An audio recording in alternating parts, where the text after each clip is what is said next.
거룩하신 하나님,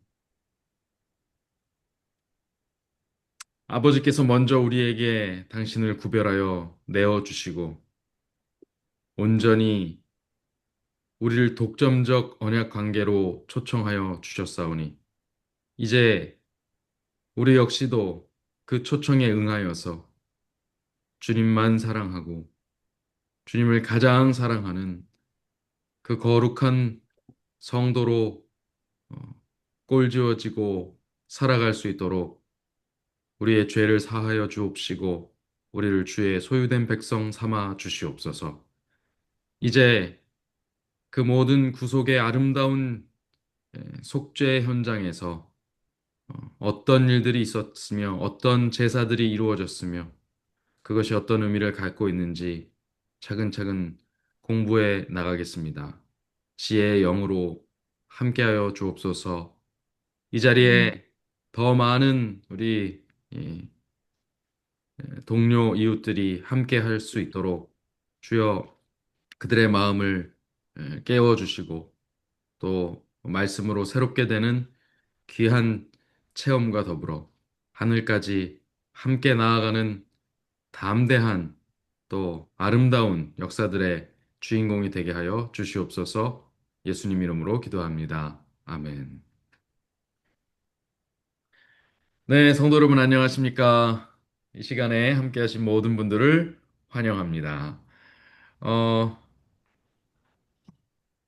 자, 오늘은 여섯 번째 시간이고요. 제 2장 들어갑니다. 여섯 번째 시간인데 2장밖에 안 나갔죠. 참 신기한 일입니다. 서론이 좀 길었습니다. 그러나 그 서론을 배우지 않았으면은 아마 레위기가 얼마나 중요한 의미를 갖고 있으며 또 레위기를 얼마나 우리가 깊이 있게 진지하게 또 사랑하며 읽어야 되는지에 대해서 아마 깨닫기가 어려우셨을 거예요. 레위기는 그저 통독이 어려운 책, 또 읽어도 읽어도 어, 이해가 가지 않는 책, 그리고 잠이 오지 않으면 수면제로 읽을 만한 책, 뭐 이런 식으로 우리가 생각해 왔어요. 그러나 전혀 절대 그 정도 가치로 보여질 수 있는 책이 아니다라는 점을 우리가 지금 계속 공부하면서 절실하게 느끼고 있습니다. 그래서 선택한 제가 부르게 된 이 책의 제목이 뭐라고요? 별명? 이 책, 레위기의 별명? 예, 네, 원조 복음서입니다. 그때 정말 먹으면서. 이 안에 복음이 잔뜩 들어가 있어요. 이제 읽다 보면 이제 예수님께서 이 말씀을 이용해서 얼마나 많은 복음을 설파하셨었는지에 대해서도 설교하셨는지에 대해서도 이제 알게 됩니다. 자, 어쨌든 레위기는 성경의 뿌리이자 코어인 모세 오경의 중심에 자리 잡은 주제이다. 그런데 그 주제인 성경의 주제인 레위기의 주제가 뭐였어요? 바로 여기 빨간 글씨로 된 글자들 보이시죠? 뭐였어요? 어, 거룩이었어요. 거룩. 계속 하나님이 내가 거룩하게 됐으니 너희도 거룩하게 되어라. 내가 거룩하니 너희도 거룩해라. 계속 말씀을 하셔요. 그래, 왜 그러냐. 그리고 또 마지막에 보면 너희는 나에게 거룩할지어다 이렇게 얘기해요. 이게 거룩하다는 단어에 대해서 우리가 흔히 이제 교회나 이런 데서 쓰다 보니까 거룩하다 그러면은 이제 뭘 흔히 생각하냐면 이렇게 하고 하고 이렇게 촥 이렇게 예, 소위 말하는 경건의 모양을 거룩이라고 우리가 알고 있었어요. 그러나 그것이 전혀 아니었죠. 나에게 거룩하라라는 말은 굉장히 관계적인 이야기로 넘어가는 것을 우리가 알게 됩니다. 그런데 특별히 이 거룩이라는 단어가 갖는 의미가 무엇이냐라고 할 때 그것은 구별하다라는 거였어요. 따로 떼놓다. 마치 자기의 소중한 것을 따로 떼어서 소중한 사람에게 주려고 준비해 놓는 것과 같은 것이에요. 제가 그래서 저희 아버지의 그 고봉밥을 그 이야기 드린 적 있죠? 저희 어머니가 저녁 때 밥을 지으면 위에 한꺼풀 싹 걷어내고 중간 밥을 딱 떠가지고 밥 그 그릇에다가 뜨는데 요만큼만 딱 잘라서 뜬다고요? 아니요, 여기 밑에 들어간 만큼 위에다가 이렇게 얹어서 해서 또 다른 밥그릇을 얹어가지고 이렇게 덮어놓고 그것을 어디다 놔둬요? 예, 아랫목 그 아랫목에. 이불 밑에다가 싹 넣어놔요. 그럼 아버지가 오시면 그걸 꺼내가지고 밥을 식사를 하실 수 있도록 드리는 거죠. 그거 뭐 하는 거예요? 가장 좋은 걸 따로 떼놓는 거예요. 그런데 너희가 어, 나에게 거룩할지어다. 이 말은 뭐예요? 우리 존재 자체가 어떻게 되라고요? 우리 존재 거룩하게. 자체가 따로 떼어져 있게 만들라는 거예요. 누굴 위해서요? 하나님을 위해서. 하나님께 대해서 그렇게 하라는 것입니다. 그런데 그 말에는 뭐가 들어가 있어요? 그 전제에는 내가 거룩하니라는 말이 들어가 있어요. 그러니까 하나님이 먼저 우리에 대해서 어떻게 하셨다는 거예요? 예, 온전히 자기를 따로 떼어 놓으셨어요. 그러니까 너희도 나를 위해서 따로 떼어놔라. 이것은 이제 그런 언어적인 표현이지만 이것을 사전적으로 정의를 하면 독점적 언약 관계라고 말할 수 있는 것입니다. 그것은 결혼 관계와 같은 것이죠. 그래서 서로가 서로만 독점적으로 소유하게 되는 것입니다. 그런데 하나님과 인간이 그렇게 맺어져 있던 관계, 그래서 생명을 주고받던 그 관계가 죄악 범죄로 인해서 깨어졌고, 그 깨어진 관계로 인해서 우리는 하나님께 나아갈 수 없게 됐어요. 하나님께 우리 자신을 구별하는 것은커녕 하나님과 만나는 일조차 불가능하게 됐습니다. 그래서 우리가 거룩하게 되고 구별되려면 바로 이 일이 필요하게 되었죠. 레위기의 구조를 보면 전반부와 후반부가 이제 카이아즘, 그죠? 수미상관 혹은 교차 대꾸라고 하는 히브리 이 문학 구조의 고유의 구조법으로 그려져서 항상 주제가 어디 들어가 있어요? 가운데 주제가 들어가게 구조가 이루어지고 그래서 전반부에는 하나님 앞으로 나아가는 법, 그 다음에 나아가서는 어떻게 해야 돼요? 속죄를 받는 거. 그리고 이 속죄의 터널을 지나고 나면 그 다음은 하나님 앞에서 거룩한 상태로 계속해서 살아가는 법. 이렇게가 이제 레위기의 구조란 말입니다. 레위기라는 책이 가지고 있는 구조가 이래요. 그래서 여러분들이 이 구조를 다 알지 못한 상태에서 레위기를 읽으면 이 맨 제사, 제사장, 뭐 정결, 부정, 이 도대체 이게 뭔 소리냐고 그냥 헤매다가 끝나는데 구조를 알고 나니까 지금 다 보이죠?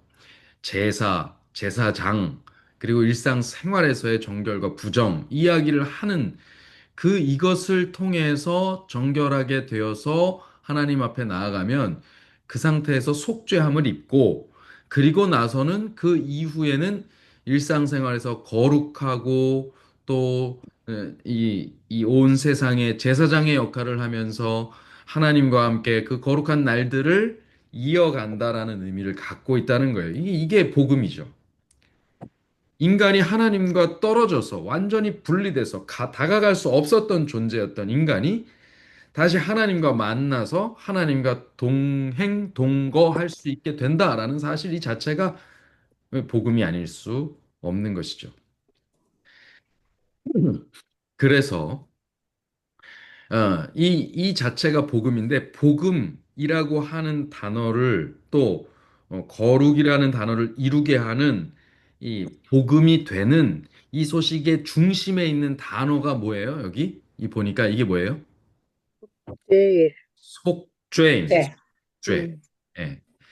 반드시 이 과정을 거쳐야만 하나님 앞에 나아갈 수 있고 거룩하게 될 수 있다. 이 그리고 반대로 이걸 달리 말하면 이 속죄의 과정만 거치면 누구나 어떤 사람이든 하나님 앞으로 나아가고 하나님과 다시 동거할 수 있다. 그래서 이게 바로 복음인 것입니다. 이게 복음이에요. 성경에는 이제 이사야의 예언이고 또 예수님께서 자기 자신을 선포하시면서 이야기한 말씀 중에 예, 이제 하나님의 나라가 임하였고 주의 영이 나에게 임하셨으니 가난한 자에게 아름다운 소식을 신약에서는 가난한 자에게 복음을 전파하게 하려 하심이다. 이렇게 표현돼 있잖아요. 그렇죠? 그게 뭐예요? 그게 복음입니다. 그게 속죄에 대한 말씀이에요. 내가 속죄를 이루러 왔다라는 거예요. 예수님께 속죄를 이루시는 분이에요. 그런데 거기에 보니까 가난한 자가 이 혜택의 대상이란 말이에요. 가난한 자가. 그러니까 이것을 보고 유다 사람들, 유대인들은 뭐라고 생각했냐면 우리가 지금 가난한 상태에 있으니까 우리를 부자로 만들어주고 우리가 지금 억압당하고 이 식민 통치를 받고 있으니까 여기서부터 해방시켜주고 오히려 우리가 저들을 제압하고 정복하여 통치하는 그런 으뜸되는 나라가 되게 이 지상에서 으뜸되는 나라가 되게 해주는 것이 바로 메시아의 사명이다라고 생각을 했었죠. 그러나 그거는 그 말씀은 그렇게 볼 게 아니에요. 예수님은 뭐 하러 오신 거예요? 지금 속죄하러 오신 거예요. 음.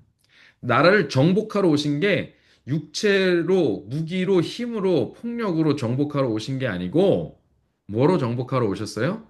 당신의 피로 죄를 정복하고 당신의 희생으로 이 부정과 불결, 속된 것을 깨끗게 정결하게 하시기 위하여 오신 것이죠. 그런데 거기 대상이 누구냐? 가난한 자라는 것입니다. 그렇게 그 대상이 되는 사람이 가난한 사람이에요. 그러니까 지금 요 해석을 할 때는 어떻게 해석을 해야 돼요? 죄 가운데 있는 사람. 그래서 하나님 앞으로 나아갈 수 없는 사람. 아버지도 없고 남편도 없는. 그죠? 이 상태를 뭐라고 해요? 성경에서 아주 이 사람들 불쌍히 여기라고 얘기하죠. 예. 고아와 과부를 불쌍히 여겨라. 이렇게 얘기합니다. 그러니까 우리가 지금 뭐 우리 교회도 지금 예, 이 남편들을 여의신 분들도 꽤 계시고 그래서 그분들 이제 과부라고 말을 합니다만 또 부모님들을 잃고 또 혼자 살아가는 사람들 이제 고아라고 얘기를 합니다.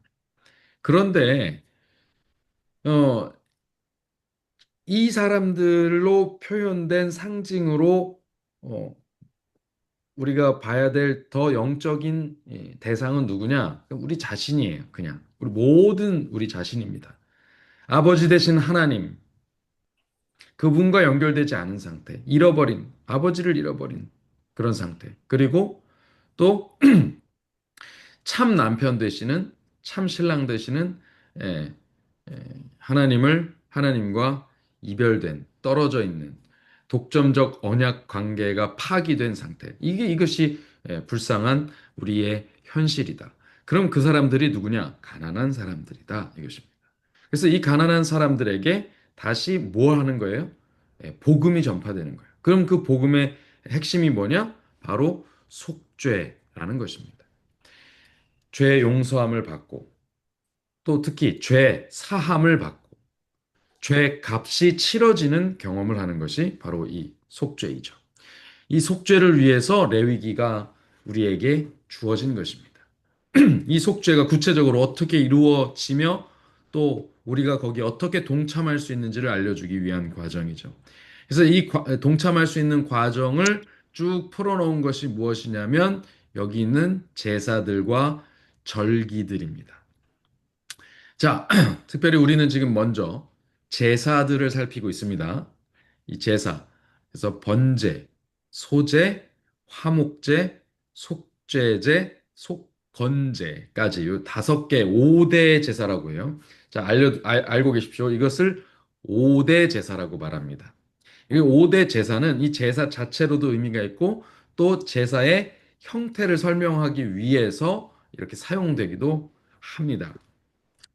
그는 이제 그때그때 상황에 따라서 우리가 살피면 이해를 할 수가 있습니다. 그래서 우리가 첫 번째 뭘 살폈어요? 지난 시간에 번제를 살폈습니다. 예, 번제의 상징은 무엇이냐? 하나님께 대한 온전한 헌신과 경배입니다. 재물 전체를 태우는 것이에요. 그죠? 번제는 뭐예요? 태울 뻔, 불사를 뻔, 구울 뻔, 다 태워버리는 것입니다. 잘 타지 않는 가죽, 이것만 벗겨서 딴 데다 버리고요. 진 밖에 버리는 곳에다 버리고요. 거기 가서 태워버리고, 여기서 번제단 위에서는 뭘 태워요? 나머지 모든 그 재물의 에, 부위를 다 토막을 내서 다 올려놓고 태우는 것입니다. 근데 다른 건 그냥 태워요. 근데 뭐가 또 다른 부위는 물에 씻어서 태웁니다. 무엇을 씻습니까? 매장, 네, 내장과 기름. 요거는 씻어요. 물에 씻어요. 그래서 올려놓습니다. 또 뭘 씻습니까?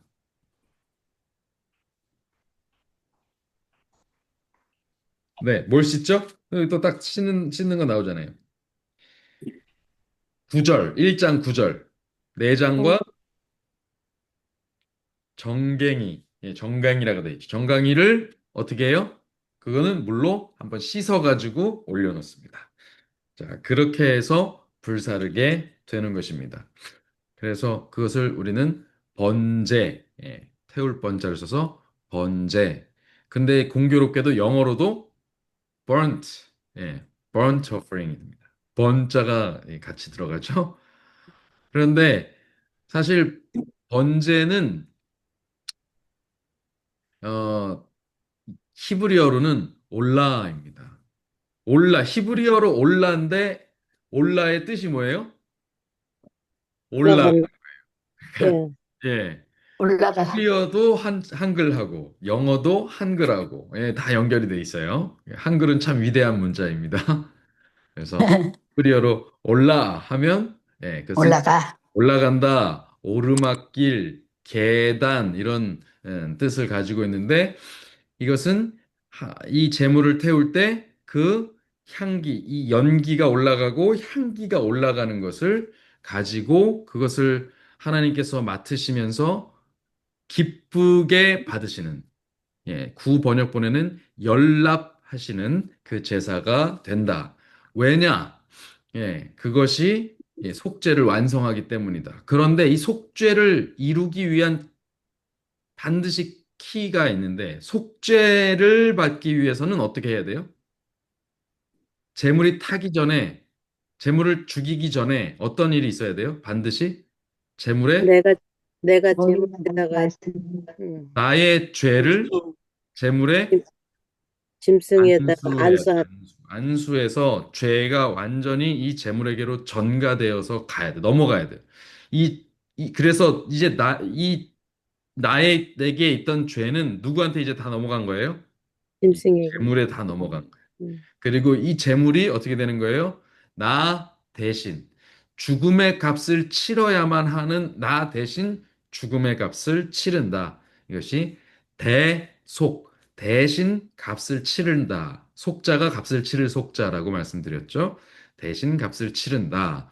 그래서 이 안수받은 죄의 안수를 받은 그래서 죄 자체가 된 이 재물이 죽고 그리고 그 재물이 완전히 불살라서 없어지는 모습을 없어지는 그 냄새를 하나님이 맡으실 때에 그것을 기쁘게 받으시는 제물로 받는다. 왜 기뻐요? 우리가 속죄가 되니까. 우리의 죄가 속해지니까. 우리의 죄가 사해지니까. 값이 치러지니까. 예. 그런데 그 값이 치러지는 재물이 무엇을 상징한다고요? 재물이 예수- 상징하는 게 누굽니까? 예수님. 예수님, 예수님이죠. 재물이 상징하는 것이 예수님입니다. 그래서 그 그런데 예수님의 정체는 하나님의 아들이시잖아요. 그러면 결론적으로 뭐예요? 자기의 아들이 찢겨서 죽고 피 흘리고 가죽이 벗겨지고 각이 떠져서 그 위에 올라가서 불살라지고 하는 냄새를 맡으면서 기뻐하셨다. 이거 굉장히 어떻게 들으면은 굉장히 예, 잔인한 말처럼 들립니다만 하나님께 있어서 그만큼 우리가 살아나고 우리가 아, 생명을 얻는 것이 영생을 회복하는 것이 그만큼 중요했다. 우리가 다시금 당신 자신과 독점적 언약 관계로 들어가는 것이 중요했다. 그런데 사실 이게 물리적으로 우리 인간의 관점으로 따져서 아들이라는 표현을 썼을 뿐이지 사실 예수 그리스도 하나님의 아들은 하나님 그 자체시고 그분의 본체시잖아요. 육신으로 드러나신 하나님이실 뿐입니다.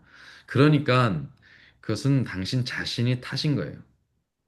그러니까 당신 자신이 죽으신 거예요. 그러니까 자기의 생명을 바쳐서 우리를 살리신 것이다. 이렇게 이해하시면 됩니다.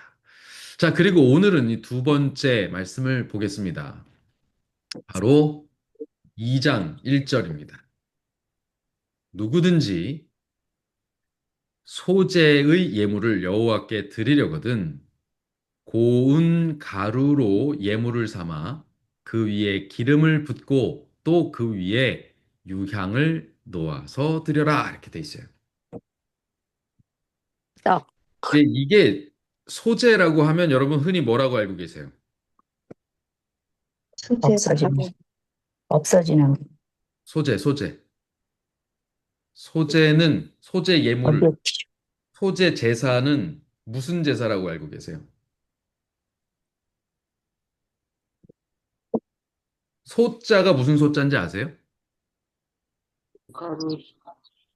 이 가루소라고 알고 계신데 여기 한자 여기 이제 제가 써놨죠. 이게 소재의 예물인데 한자로는 하얗다 할 때 하얄 소입니다. 하얀 소자예요. 하얀 소. 그런데 이 하얗다는 게 뭘 일컬어서 하얀 거예요? 가루를 일컬어서 하얀 거예요. 그래서 한자로는 소재라고 말했는데 이것은 고운 가루입니다. 세번역에는 곡식 제물을 바치는 사람은 이렇게 돼 있어요. 소재 예물을 곡식 제물이라고 표현해 놨어요. 흠정역에서는 이거를 음식 헌물이라고 번역해 놨어요. 음식 헌물. 한글 킹 제임스 버전에는요, 음식 제사라고 돼 있어요. 이걸 영어로 바꾸면 뭐라고 되냐면요, NIV에는요, grain offering이라고 돼 있어요. grain offering. grain offering은 뭐예요? 곡식이죠, 곡식. 음, 곡식이에요. 그런데 킹 제임스는요, meat offering이라고 돼 있어요. 어?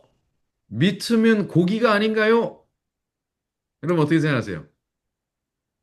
먹는 거. 미트면 고기가 아닌가요? 하는데 이 킹 제임스 버전이 나올 때 그 1600년대는 이 미트라는 단어가 꼭 고기를 상징하지 않았습니다. 그냥 음식 자체. 그것을 미트라고 말했어요. 우리가 지금 오늘날에는 미트라 그러면 고기라고 알고 있지만 그 당시에는 그냥 미트는 음식 자체를 이야기했습니다. 그러니까 이게 언어가 변형이 된 거라고 보시면 됩니다. 자, 소재, 소위 grain offering 혹은 meat offering이라고 불리는 것은 곡물 제사 혹은 음식 제사를 말합니다. 그 소재라고 하는 한자어는 힐소자입니다. 힐소자, 하얗다. 이 가루가 하얘니까 그렇게 한 거예요. 그러면 히브리적 의미가 무엇이냐? 이 히브리 단어는요, 뭐라고 돼 있어요? 민하. 다 같이 한번 따라해 볼까요? 민하. 미나, 민하라고 됩니다. 민하가 구약 성경에 네. 거의 200 몇 번 나옵니다. 민하라는 단어가. 그럼 그때마다 다 소재라고 쓰였느냐? 아니요, 그렇지 않습니다. 실제 의미는 선물 혹은 곡물 혹은 재물 이런 단어 다 통용돼서 사용됩니다. 그래서 이것이 첫 번째 등장한 등장한 장면이 용례가 어디냐면 이겁니다. 창세기 4장 3절로 5절에 세월이 지난 후에 가인은 땅의 소산으로 민하를 삼아 여호와께 드렸고 아벨은 자기도 양의 첫 새끼와 기름으로 드렸더니 여호와께서 아벨과 그의 민하는 받으셨으나 가인과 그의 민하는 받지 아니하신지라.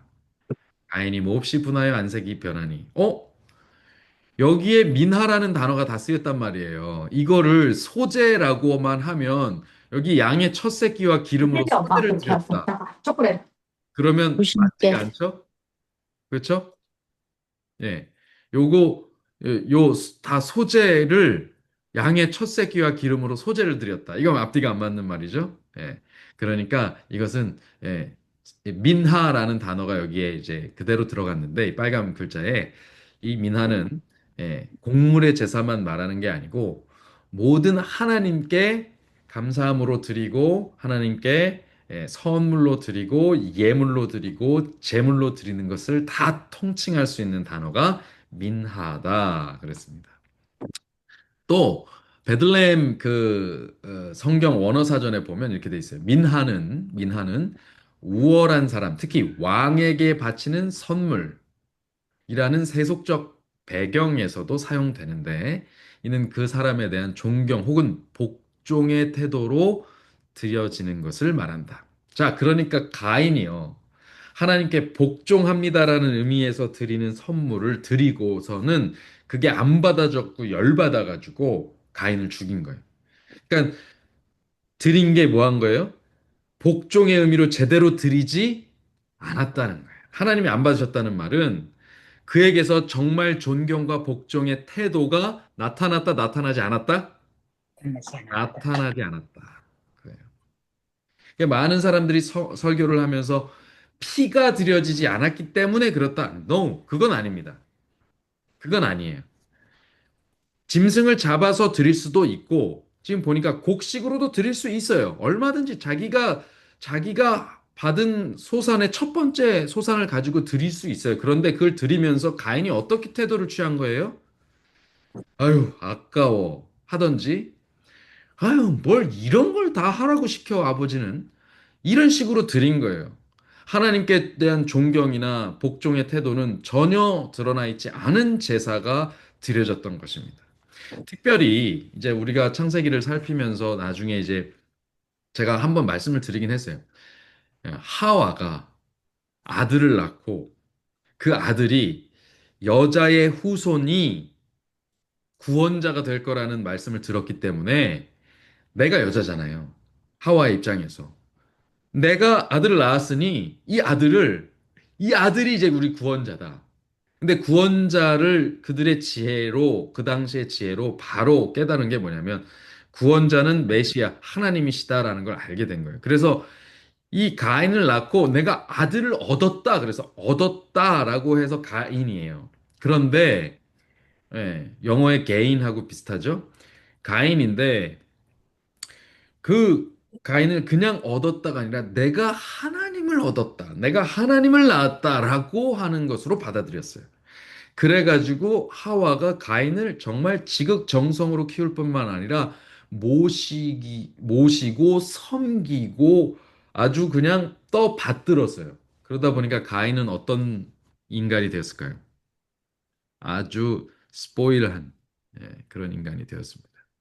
그러니까 자기 위에 아무도 없어요. 아무도 없다고. 하와가 그렇게 키우고 떠받들면서 아담이 함부로 그 지적하고 혼내려고 하는 걸 가만히 뒀겠어요? 아니죠. 하와가 난리가 나죠. 어디 감히 우리 주님을 혼내냐고. 저 우리 주님께서 하시는 건 다 옳은 거라고. 이렇게 떠받들고 자란 게 가인이었어요. 음, 그렇고 자랐지만 나중에 성장해서 보니 이건 그냥 스포일한 철부지야. 아주 못되고, 우리 자기밖에 부모들이 항상 모르고. 자식에게 하는 말 있죠. 어쩜 그렇게 못된 것만 골라서 닮았니? 아담과 하와의 온갖 안 좋고 온갖 나쁜 것만 쏙 갖다가 닮은 정말 그냥 그 인간 자체였던 거예요. 그래서 실망하면서 아들을 또 낳고는 그 이름을 아벨이라고 지었는데 이 아벨이라는 이름 자체가 어감이 우리가 듣기에는 뭐 아벨 좋죠? 또 영어로 에이블 같기도 하고 뭐 할 수 있고 뭐 no. 아벨은요. 히브리어의 헤벨입니다. 헤벨은요. 벌써 말하면서 헤벨 하듯이 뜻 자체가 허무라는 뜻이에요. 한숨 쉬는 소리가 헤벨이에요. 음, 그러니까 둘째 아들 낳고는 첫째 아들이 얼마나 첫째 아들에 대해서 실망을 했는지, 아, 허무하다. 이 다 끝이다. 이게 뭐 바라는 것대로 되는 게 없구나. 이건 우리의 그게 아니구나. 이렇게 생각하고 이름을 지어서 아벨입니다. 그런데 정작 순종은 아벨이 하고 가인은 끝까지 거절을 했죠. 하나님께 대해서조차도 존경과 복종의 태도를 나타내지 않을 정도로 교만하고 포악해진, 강팍해진 그 모습이 바로 가인의 모습입니다. 그래서 가인이 사람을 죽이고도 뭐라 그래요? 어, 나를 죽이는 자에게는 7배나 더 벌을 줘야 된다고 하면서 나가죠. 예, 하여튼 그런 인물이 됩니다. 말도 안 되는 거죠. 자, 그런데 이제 여기서 질문이 하나 생겨요. 요거 하나만 읽겠습니다. 읽는 게 아니라 읽을 필요가 없죠. 자, 소재에는 그러면 소재도 여기 보면 어, 13절 보겠습니다. 13절이 아닙니다. 죄송합니다. 소재를 봅니다. 2절 보겠습니다. 소재 2절, 2장, 레위기 2장 2절. 아론의 자손 제사장들에게로 가져올 것이요. 제사장은 그 고운 기름 가루 한 줌과 그 모든 유향을 취하여 기념물로 단 위에 불사를 지니 예, 이는 화제라 여호와께 향기로운 냄새니라. 어? 자, 여기서 질문입니다. 향기로운 냄새까진 좋은데 요 향기로운 냄새는 사실 속죄가 포함되기 때문에 향기로운 냄새라고 한 게 아닌가? 그 레위기 5대 제사로서의 소제는 사람을 거룩하게 하는 제사, 즉 속죄를 이루는 제사로서 주어진 것인데 그런데 소제가 갖는 이 특별한 특징이 이 속죄를 온전히 이루는 데는 부족한 게 아닌가 싶은 거예요. 소제만 갖는 특징이 뭐예요? 다른 제사에는 다 뭐가 있어요? 번제, 속죄제, 음, 화목제, 속건제 다 뭘 해요? 다 짐승. 짐승을 죽여요. 근데 소제만 소제가 뭐예요? 고운 가루로. 곡물 가루예요. 곡물 가루. 음. 그렇다 그러면 여기에 뭐가 안 들어가 있어요? 짐승. 짐승이 안 들어가 있죠. 희생이 안 들어가 있단 말이에요. 희생. 음, 더 구체적으로 얘기하면 피가 안 들었어요. 피가 안 들었어요. 죽음이 없어요. 그러면 어떻게 속죄가 이루어질까요? 이거 속죄가 안 이루어지는 거 아니에요?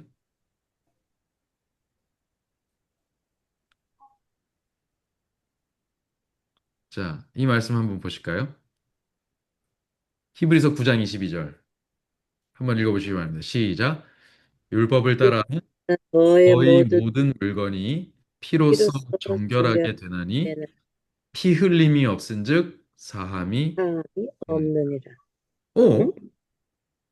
어? 피 흘림이 없으면 사함이 없다고 했는데 그러면 이거 큰일 난 거 아니에요? 앞뒤가 안 맞는 거 아니에요? 그렇게 볼 수 있지만 여기 보니까 거의 모든 물건이 이렇게 돼 있어요. 이 거의 모든 것이 피로써 정결하게 되나니 다시 말하면 거의 모든 속죄가 피로써 이루어지는데 피로써 이루어지지 않는 속죄 예물도 있다 없다? 있어요. 있다. 음, 이 거의 여기 거의자 있잖아요. 음, 이게 있다는 거예요.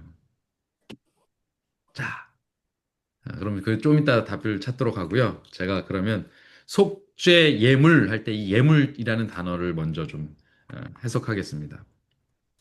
민하도 선물, 재물이라는 뜻을 가지고 있지만, 예, 그 뒤에 민하 고르반 이렇게 붙어 있어요. 이 고르반이라는 단어가 붙어 있습니다. 코르반.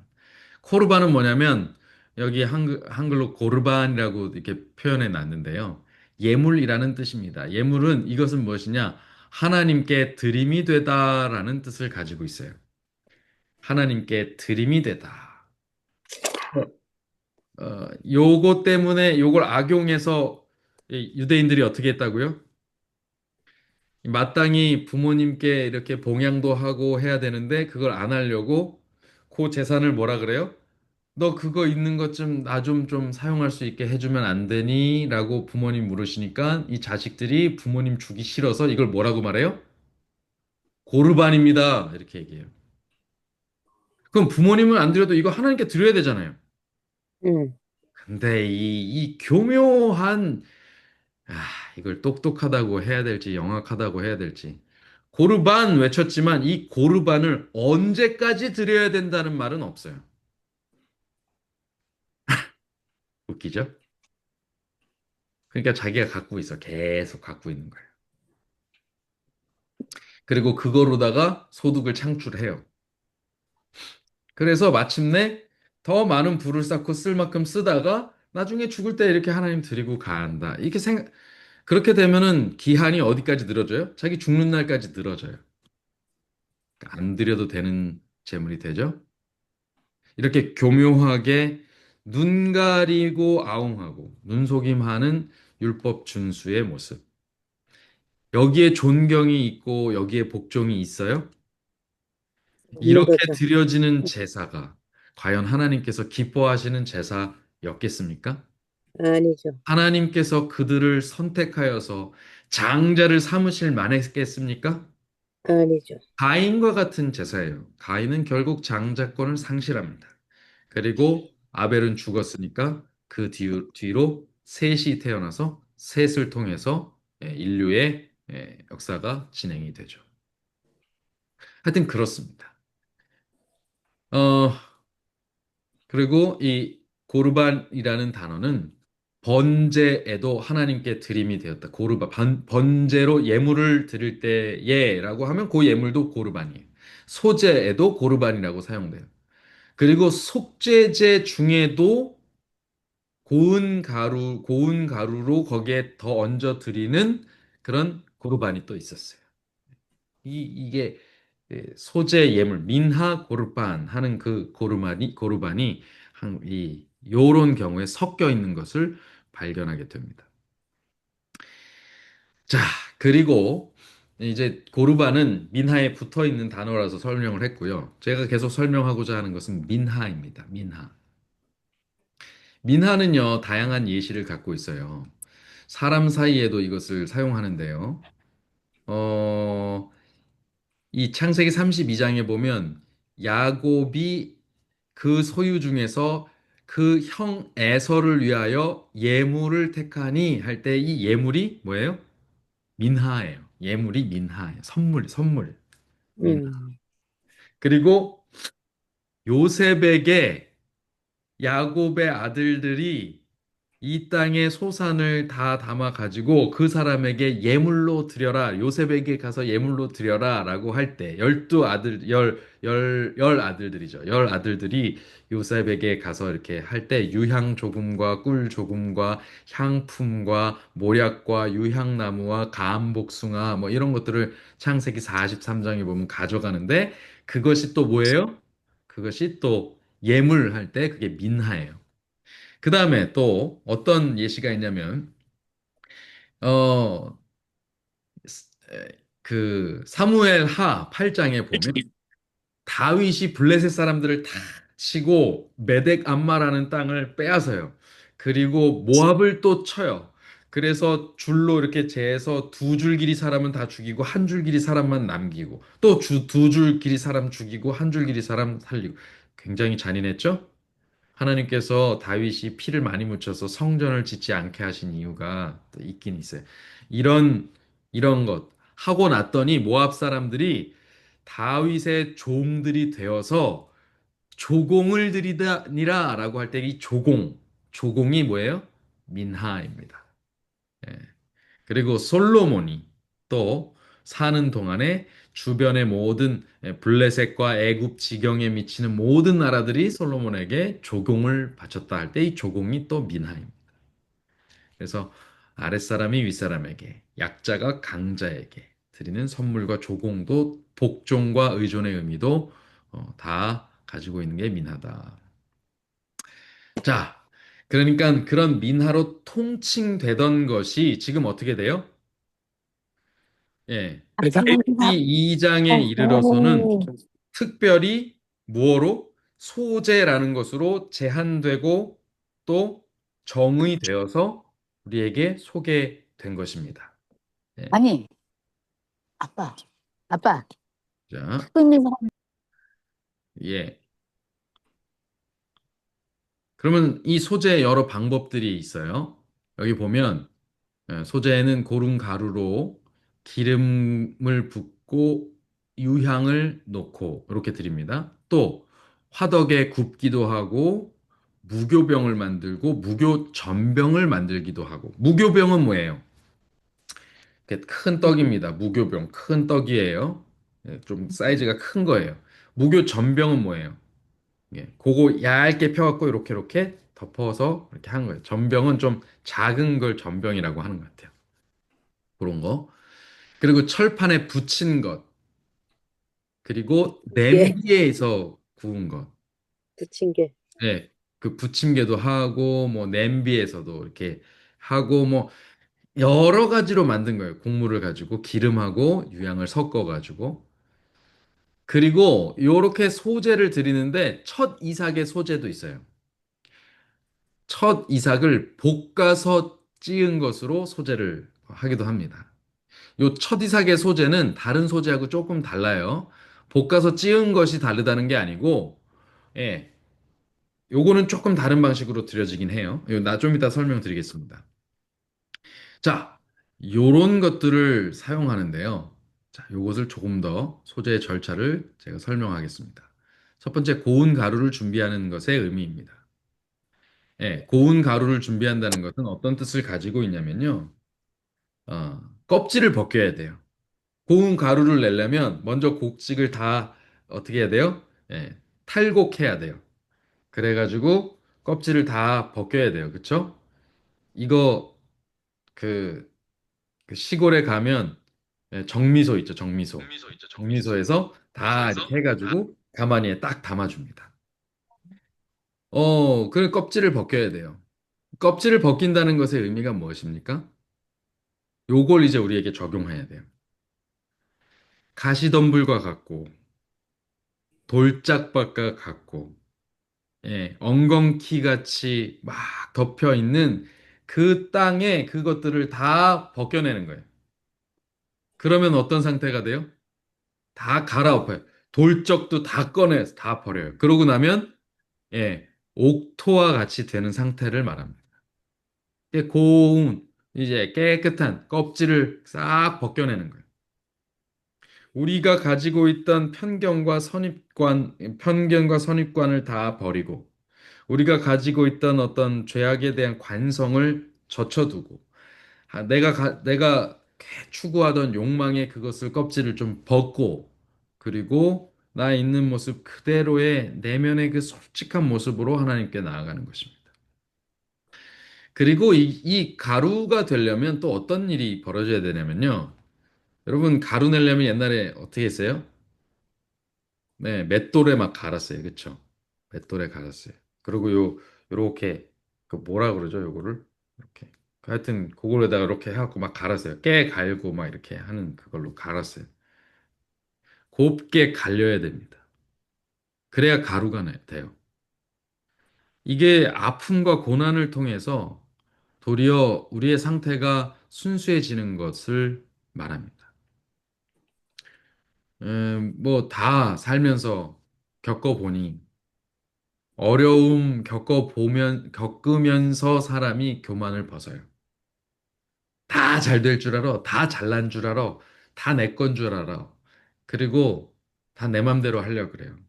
내 맘대로 안 되면 짜증내고 막 화내고 그 안 되는 걸 되게 하려고 남을 해치고 남의 것을 뺏기도 해요.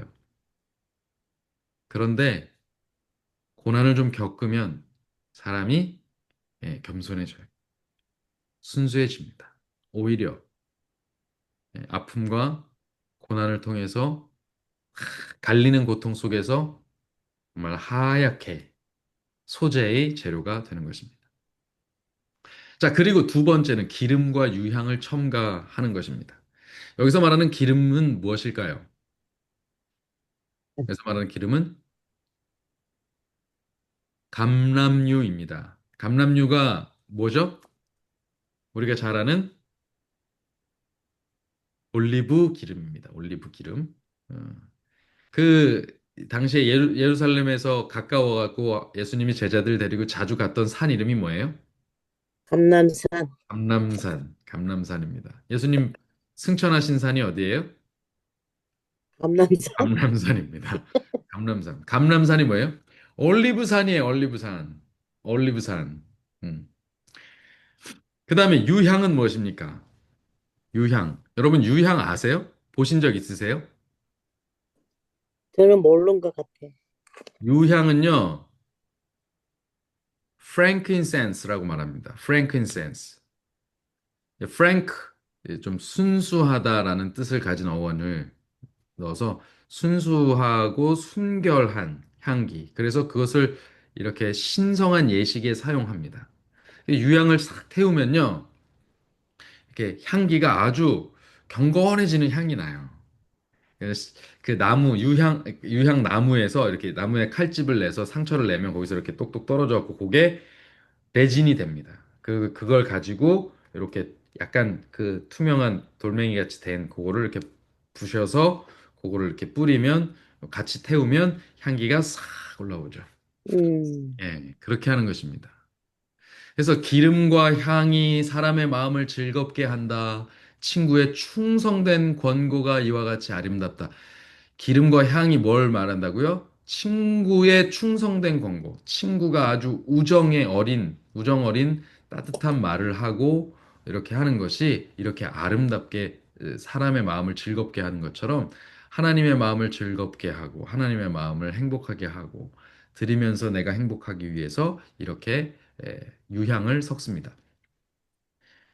자, 그런데 이것이 상징하는 바, 향기가 상징하는 바가 요겁니다. 사실은 정확하게 말하면 고린도후서 2장 14절 15절에 항상 우리를 그리스도 안에서 이기게 하시고 우리로 말미암아 각 처에서 그리스도를 아는 냄새를 나타내시는 하나님께 감사하노라.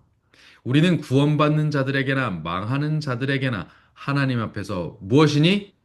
그리스도의 그리스도의 향기니, 향기니 우리가 향기예요, 향기. 우리가 소재도 우리 자체가 재료가 돼야 돼요. 그렇죠? 껍질을 벗고 고통과 아픔과 고난을 통해서 고운 가루로 희게 되는 경험이 필요합니다. 겸손해지고 순수해지는 경험. 그런데 거기에 뭘 더해야 돼요? 감람류. 감람류는 성령을 상징합니다. 성령을 상징하는 기름이에요. 성령과 그리고 그것을 통해서 향기가 나게 하는 것입니다. 우리의 삶을 통해 향기가 나게 하는 거예요. 우리의 몸에 상처가 나면 그것이 받아져서 나무에 상처가 나면 그것이 받아져서 그 유향이 나오는 것처럼 그 유명한 말이 있죠. 그리스도인들은 자신을 찍은 도끼에 향기를 묻히는 향나무와 같다. 이렇게. 향나무는 자신을 찍은 도끼에 향을 묻힙니다. 그것처럼 그리스도인들은 자기를 고통 가운데 내모는 사람들에게도 그리스도의 향기를 이렇게 남겨야 하는 것이죠. 근데 제가 겪어보니까 이게 참 쉬운 일이 아니에요. 누군가 나를 공격하고 나를 괴롭게 했는데 그에게 그리스도의 정신으로 이렇게 뒷맛을 남긴다는 게 그게 참 쉽지 않아요. 나에게 잘못하는 사람에게 나도 한번 같이 흘겨보고 싶고, 나를 때린 사람에게 나도 두 대로 때려서 복수하고 싶고, 나에게 욕한 사람들은 그 사람들 그 욕한 것 두 배로 욕해주고 싶고, 뭔가 나에게 해코지한 사람들을 뒤에서 다 해갖고 다 싸잡아가지고 더 몇 배나 아주 그냥 이렇게 갚아주고 싶은 게 사람 심리지. 그렇게 했다고 해서 그 사람들에게 좋은 그리스도의 향기를 남기는 것은 참으로 쉬운 일이 아닙니다. 그런데 반대로 얘기하면 우리가 하고 싶은 대로 그렇게 하는 것은 사실 세상의 법칙이에요. 그러면 그 세상 사람들이 그렇게 하는 걸 똑같이 하고 있으면 우리가 어떻게 그리스도인인지를 알게 됩니까, 세상이? 우리를 통해서 어떻게 그리스도의 향기를 맡고, 어떻게 그리스도가 계신 것을 알고, 어떻게 그리스도를 통해서 속죄가 이 땅에 임했다는 것을 알게 되겠어요? 그러니까 오늘 우리가 소재로 드려지는 것이 너무너무 중요한 의미를 갖는 것입니다.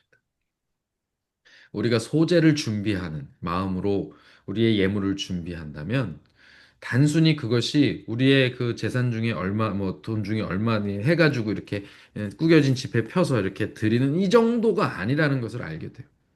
내 삶이 겸손해지고 순수해지고 껍질을 벗고 온전한 충성과 겸손의 모습으로 하나님 앞에 드려지고 복종의 모습으로 드려지며 그 복종의 의미로 내가 다른 사람 주 앞에 하듯이 사람에게 대해서 그 사람이 나에게 어떤 대우를 하든 나는 그 사람에게 그리스도에게 하듯이 하는 그 삶을 하지 않으면 사실은 우리에게 하나님께 예물을 한 게 아니다라는 얘기예요. 그것은 받으시지 못하는 예물이 돼버리는 거예요. 가인의 제사가 되는 거예요. 피가 없다. 그것은 그렇지만 그럼에도 불구하고 이 소재를 준비하는 이 모습 자체가 가지고 있는 상징은 피가 있는 것만큼 정말 잘 준비된 제사가 됩니다.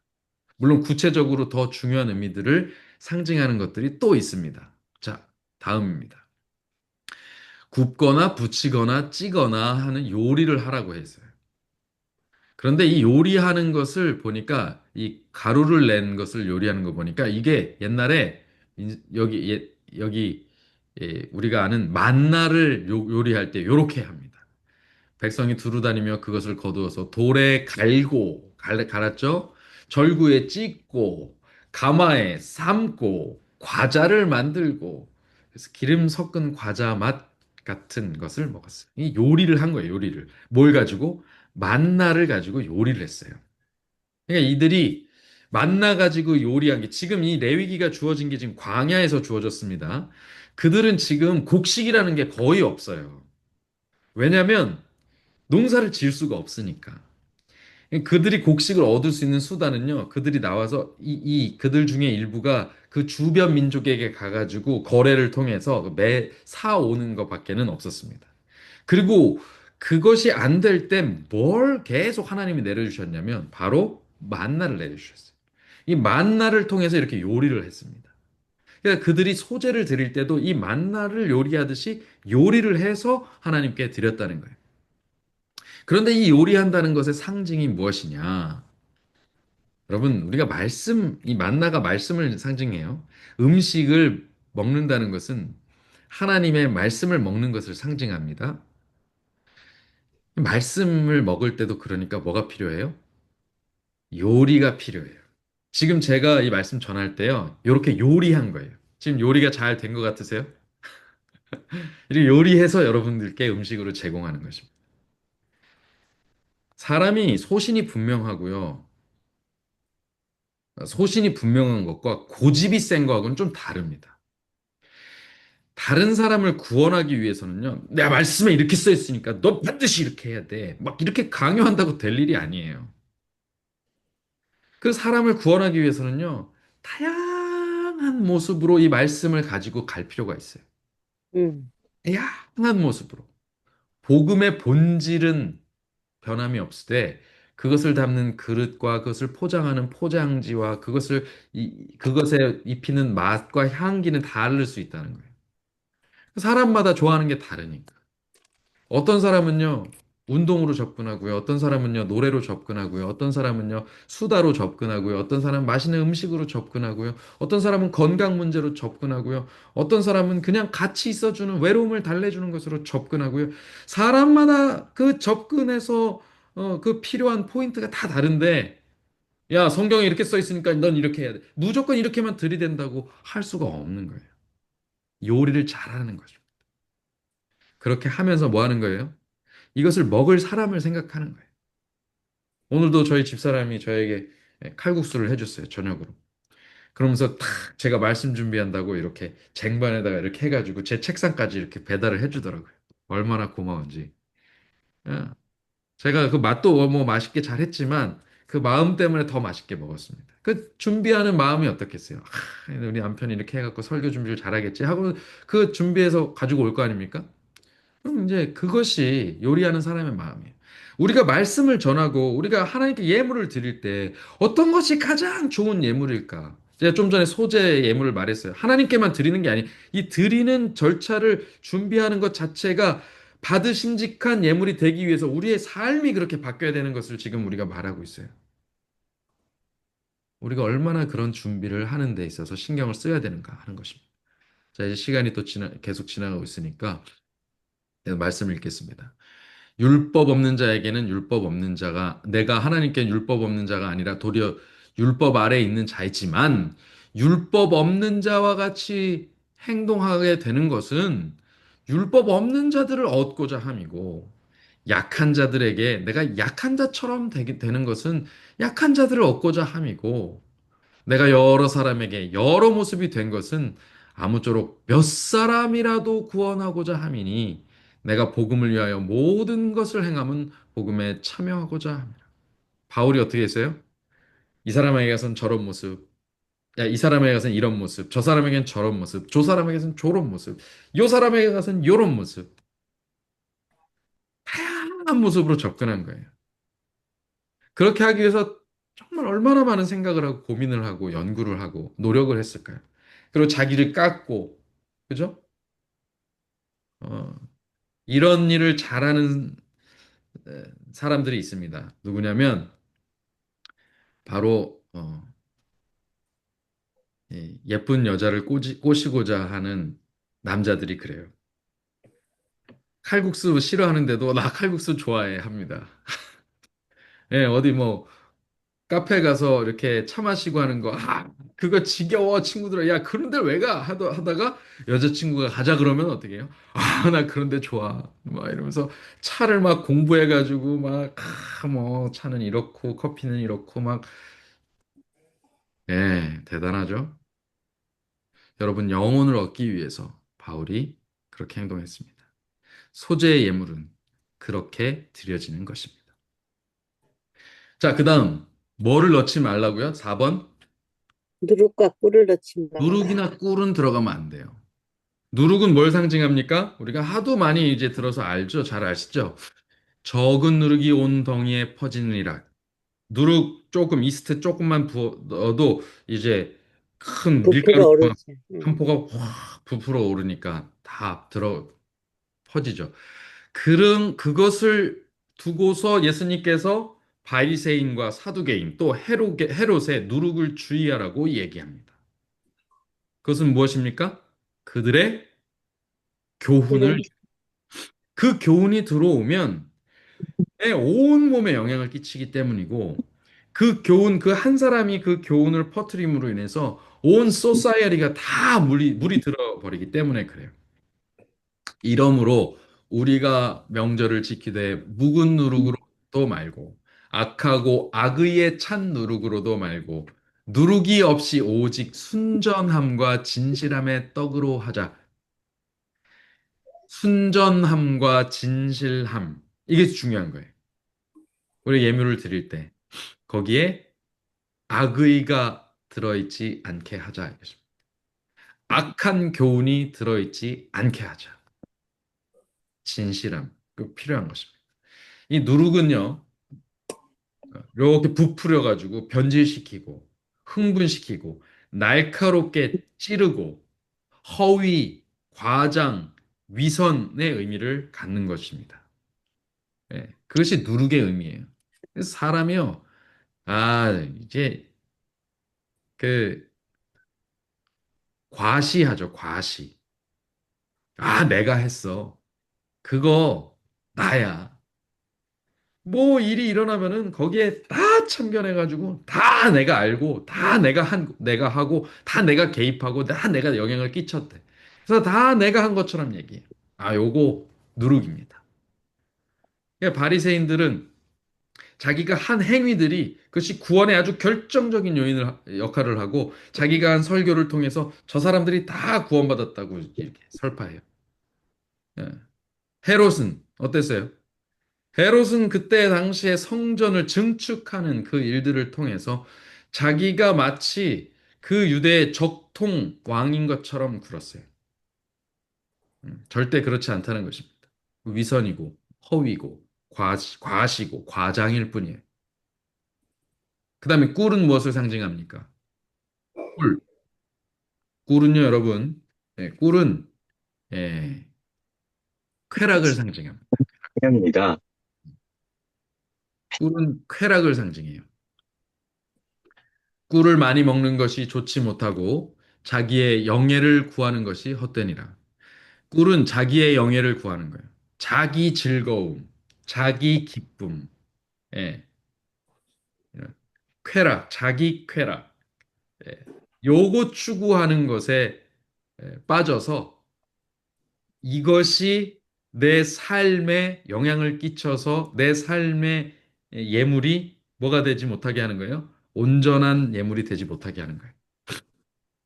사실 자기 쾌락을 계속 추구하는 사람은 그 시간을 거기에 쓴 사람은 남을 신경 쓰기가 어렵습니다.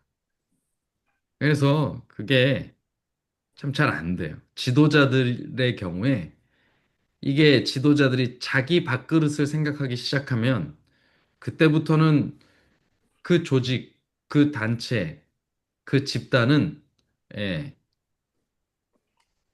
오염되기 시작합니다. 파괴되기 시작해요. 주저앉기 시작합니다. 근데 지도자를 뽑을 때 잘 뽑아야 돼요. 지도자를 키울 때 잘 키워야 돼요. 그렇지 않은 사람을 잘 해야 됩니다. 이 사람이 정말 자기 자신을 생각하지 않는가, 다른 이들을 생각하는가, 이게 잘 봐야 됩니다. 꿀, 이게 요새 젊은 애들 유행어로 꿀 빤다라는 거. 자기가 편하게 지낸다. 요거, 그것을 피해야 된다는 얘기입니다. 참 이 소재 드리기 어렵죠. 레위기 2장 12절에 보면 이런 말씀이 있어요. 처음 익은 것으로는 이제 처음 익은 제사, 첫 추수, 초실 가지고는 그것을 여호와께 드릴지나 이것을 향기로운 어 향기로운 예물로는 드리지 말라. 향기로운 냄새를 위해서는 단 위에 올리지 말라. 그렇게 그것은 왜 그럴까요? 여기에는 뭐를 해도 돼요? 처음 익은 열매에는 예, 여기에는 꿀을 섞어서 드려도 돼요. 예. 주께 향기로운 예물로 드리는 소재에는 누룩과 꿀을 넣으면 안 되는데 이 첫 예물을 감사함으로 드리는 것에는 뭘 넣어도 돼요? 네, 꿀. 꿀을 넣어도 돼요. 꿀 넣어서 드려도 돼요. 내가 이거 하나님 이거 처음 가져온 겁니다. 이게 처음 딴 꿀이에요. 처음 딴 곡식이에요. 처음 익은 열매 가지고 왔어요. 이러면서 이렇게 드릴 때는 그걸 다 드려도 된다는 거예요. 근데 이거는 향기로운 냄새로 드리는 건 아니에요. 그저 감사의 예물로 드릴 수 있다라는 것입니다. 자, 그 다음 이제 마지막입니다. 마지막 소금을 넣는 것입니다. 소금을 넣는 것. 소금은 뭘까요? 자, 보겠습니다. 13절입니다. 레위기 2장 13절. 내 모든 소재물에 소금을 치라. 내 하나님의 언약의 소금을 내 소재에서 빼지 못할지니 내 모든 예물에 소금을 드릴지니라. 이게 소금을 소재 예물을 드릴 때는 반드시 소금을 넣어서 드렸어요. 재밌죠? 소금을 넣습니다. 이 떡에 소재물에 드릴 때 반드시 굽고 뭐 하든 다 거기다 뭘 넣어요? 소금을 치게 돼 있어요. 그래서 소금은 무슨 의미를 가지고 있습니까? 마가복음 9장 50절에 보니까 소금은 좋은 것입니다. 맛을 내는 것이 소금이에요. 그러니까 소금이 맛을 잃으면 짜게 맛을 낼 방법이 없어요. 수단이 없어요. 그런데 그것처럼 소금을 쳐서 뭐 하라 그래요? 너희 속에, 너희 사이에 소금을 두고 서로 뭐 어떻게 하라고요? 화목하라. 화목하라. 소금처럼 화목하게 만들어라. 소금처럼 맛을 내게 만들어라. 효과가 있게 해라. 어떤 효과가요? 화목해지는 효과가 있게 하라는 거예요. 이 소재에 소금을 집어넣는 것이 화목을 위해서 하는 것입니다. 화목은 뭐냐면요. 이게 우리가 서로 화목해야 돼 이렇게 하는 말도 있지만 사실 하나님과 우리 사이가 화목하지 않은 상태가 되는 거잖아요. 떨어져 버렸어요. 그래서 이 떨어진 상태의 관계를 다시 잇는 것을 화목이라고 말합니다. 그래서 예전에 고대 근동의 의식 중에 서로 계약 맺는 계약 의식이 있어요. 그 계약 맺은 의식을 맺고 언약 비준 절차로서 상대방의 소금을 각각 나눠 먹습니다. 상대방 서로가 가지고 온 소금을 나눠 이렇게 교환해서 먹는 절차가 있었어요. 뭐의 뜻을 가지고 있어요? 화목하라. 요거 피차 반드시 우리가 지킨다라는 뜻을 가지고 있어요. 음, 요거 짠 맛이 나잖아요. 그러면서 동시에 소금이 하는 역할 중에 하나가 뭐냐면요. 방부제 역할을 해요. 방부제 역할. 그래서 우리가 하는 이 언약이 효력을 발생하는데 이 효력이 어떻게 간다? 불변한다. 영원히 간다. 앞으로 계속 간다. 네가 어기지 않느냐, 난 어기지 않는다. 이런 내용입니다. 피차에 반드시 지킨다. 언약의 불변성을 이야기하는 것입니다. 그러면 제사의 배경 속에서 이것을 해석하자면 하나님께 드리는 예물에 소금을 넣는다는 건 뭐예요? 하나님과 언약을 맺어서 서로 영원히 떨어지지 않는다. 하나님과 만난다. 하나님과 만나려면 뭐가 필요해요? 원래 속죄가 필요해요. 그런데 뭘 넣어서? 소금을 복음을 넣어서 그 역할을 하게 하는 거예요. 왜 소금이 들어가요? 언약을 위해서. 그래서 여기에 뭐라고 표현해 놨어요? 2장 13절에 언약의 소금을 소재에서 빼지만 이 언약이 들어가면 이 언약으로 맺어진 관계가 되어서 이 화목의 관계가 유지되니까. 예. 이 소금은 그 효과의 영원성과 불변성을 말합니다. 민수기와 역대하에는 이런 말씀이 있어요. 이스라엘 자손이 여호와께 거제로 드리는 모든 성물은 내가 영구한 몫의 음식으로 너와 내 자녀에게 주노니 이는 여호와 앞에 너와 네 후손에게 영원한 언약이니라라고 안 하고 무슨 언약이라고 돼 있어요, 여기. 소금 언약이니라 이렇게 돼 있어요. 아니, 여기 소금이 안 들어갔는데 무슨 소금 언약이지? 이스라엘 하나님 여호와께서 소금 언약으로 이스라엘 나라를 영원히 다윗과 그 자손에게 주신 것을 너희가 알 거다니. 아니, 언제 하나님께서 소금을 주시면서 다윗에게 그 언약을 맺으셨어요? 근데 그것을 소금 언약이라고 말한다는 말입니다. 이것이 무엇을 상징합니까? 괜찮은 거. 이 소금과 같이 그 효과가, 그 언약의 효과가 영원하고 불변하다는 것을 상징해요. 자, 이제 결론입니다. 오늘의 결론. 이 소재가 피 흘림이 없이도 향기로운 예물이 될 수 있는 이유가 무엇일까? 바로 가루로 빠지고 기름과 향기로 덧입혀지고. 그래서 다 무엇을 상징해요? 나의 온전한 헌신, 충성, 복종, 그리고 예, 그래서 마침내 주변에 그리스도의 향기를 퍼칠 수 있는 어, 예물로 준비되고 그 사실 내 삶의 산 제사입니다. 그리고 거기에 언약의 영원한 불변한 언약의 소금이 들어가 있기 때문에 이것이 예, 소재, 즉 하나님께서 향기로운 예물로 받으시는 제사가 되었다라는 것입니다.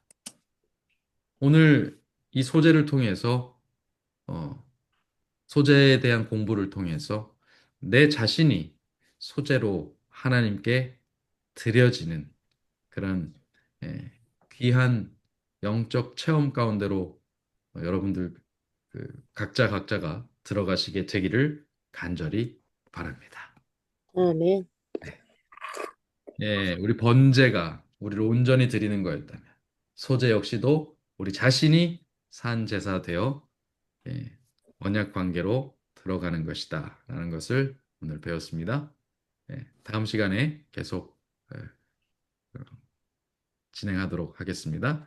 옳게 하라 진실되라 1절만 부르겠습니다.